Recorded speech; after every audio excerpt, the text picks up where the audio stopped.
Olá, meu nome é Davi Oliveira e hoje eu irei falar sobre a imigração japonesa no Brasil. Atualmente o Brasil possui a maior colônia japonesa do mundo, mas quais foram as causas? Quais as consequências? Vamos falar já sobre isso. Para entender sobre a imigração japonesa no Brasil, temos que voltar um pouquinho no tempo e falar sobre a abolição dos escravos em 1888, através da Lei Áurea, assinada pela princesa Isabel.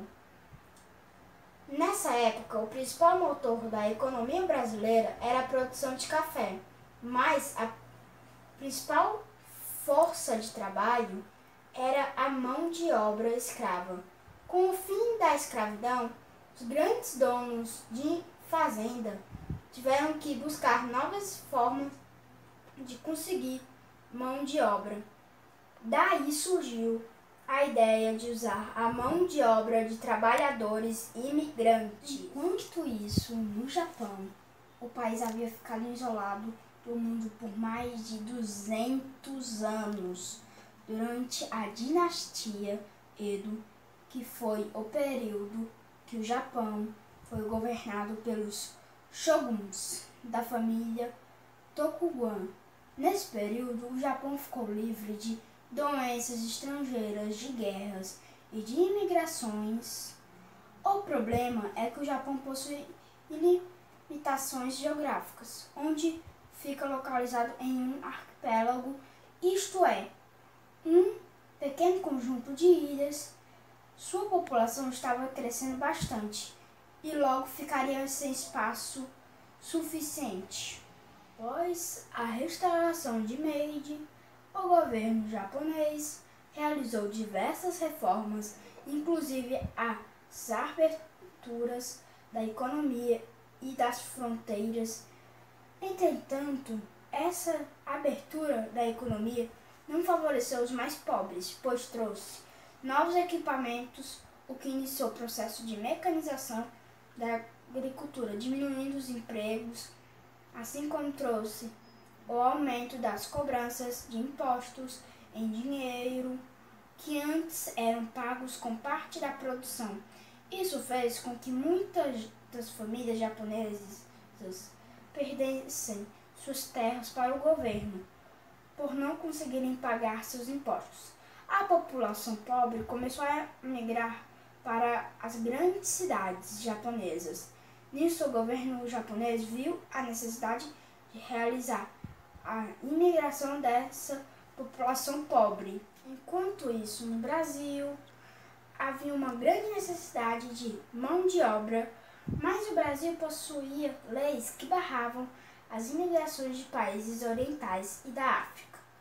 Isso porque rolava um pensamento de querer realizar o branqueamento da população.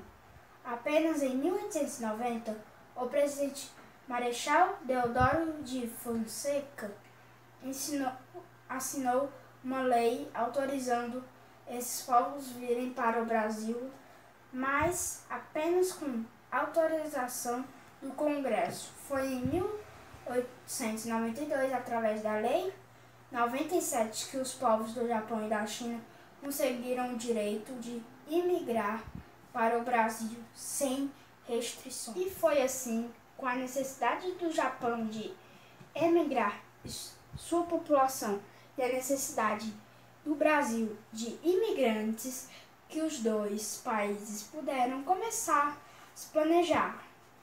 Mas, em 1807, aconteceu uma crise no café devido ao excesso de produção de café, que fez o preço do café cair.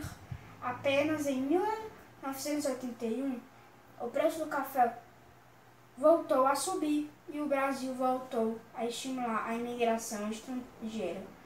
Ainda havia muita preocupação devido às duas culturas serem muito diferentes. Então o Japão enviou seu embaixador Fukashi Sugimura para negociar com o Brasil. Em 1805, após o Brasil e Japão entrarem em acordo, chegou ao Brasil no dia 12 de junho de 1908 o primeiro navio oficial com imigrantes desembarcado no Porto de Santos, trazendo 781 japoneses. Entretanto, ao chegarem no Brasil, os japoneses tiveram seu primeiro choque de realidade, onde descobriram que, no acordo entre os dois países, a gestão da mão de obra seria responsabilidade da iniciativa privada, que visa o lucro. Assim, para atrair os imigrantes, era feita a propaganda de que era muito fácil colher o café com as mãos, que quem viesse enriqueceria rápido e quem os contratantes iriam dar moradia, mas as condições de trabalho e de moradia eram muito ruins e que os ganhos eram baixos. Fora isso, havia os problemas de adaptação cultural, clima, idioma, alimentação.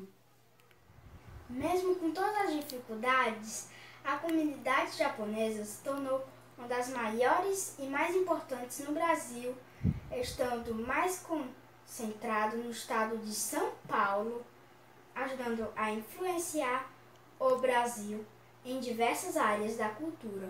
Hoje, apesar da maior influência ocidental, podemos ver traços da cultura japonesa em diversos lugares, como na alimentação, na arquitetura e nas roupas. Essa foi minha apresentação sobre a imigração japonesa. Espero que tenha gostado. Deixe aqui seu 10!